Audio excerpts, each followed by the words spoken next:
विधानसभा निवडणुकांची तारीखही अजून जाहीर झालेली नाही। मात्र राज्यात राजकीय पक्षांमध्ये आत्तापासूनच रणनीती आखण्यास सुरुवात झाली आहे। पाहूया। विधानसभेच्या निवडणुकीआधी राज्यातलं राजकीय वातावरण तापलंय। भाजपकडून विधानसभेसाठी जोरदार तयारी सुरू आहे। भाजपनं पुण्यात अधिवेशन घेत विधानसभा निवडणुकीच्या प्रचाराचे रणशिंगच फुंकलं। भाजपनं विरोधकांना तोडीस तोड उत्तर देण्यासाठी नेत्यांची यादीही जाहीर केली। मात्र उपमुख्यमंत्री देवेंद्र फडणवीसांनी एक पाऊल पुढे टाकलं। विरोधकांना ठोकून काढा अशी खुली सूटच देवेंद्र फडणवीसांनी कार्यकर्त्यांना दिली। आपला एक प्रॉब्लेम आहे आणि तो प्रॉब्लेम असा आहे की आपल्यापैकी प्रत्येकाला उत्तर देता येतं, पण तो आदेशाची वाट पाहतो। आदेश आला तर देईन, नाही तर देणार नाही। मी तुम्हाला एक गोष्ट सांगतो, आज तुम्हाला परवानगी देतो, ज्याला बॅटिंग करायची आहे बॅटिंग करा। मैदानात उतरा। अट एकच आहे, एकच अट आहे, हिट विकेट व्हायचं नाही। जे फुटबॉल खेळतात त्यांना माहिती आहे, सेल्फ गोल करायचा नाही।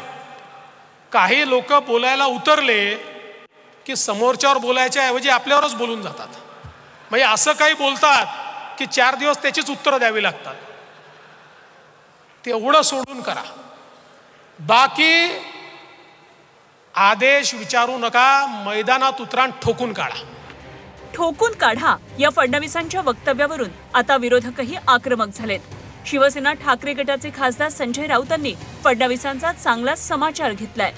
ठोकून काढा या फडणवीसांच्या वक्तव्यावरून त्यांना तात्काळ अटक करा अशी मागणी संजय राऊत यांनी केली। तसंच राजीनामा देऊन मैदानात या असं आव्हानही राऊतांनी फडणवीसांना दिले।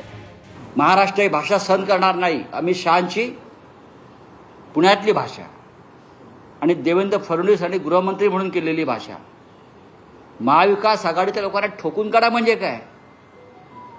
ही ठोकशाहीची भाषा तुम्ही करताय।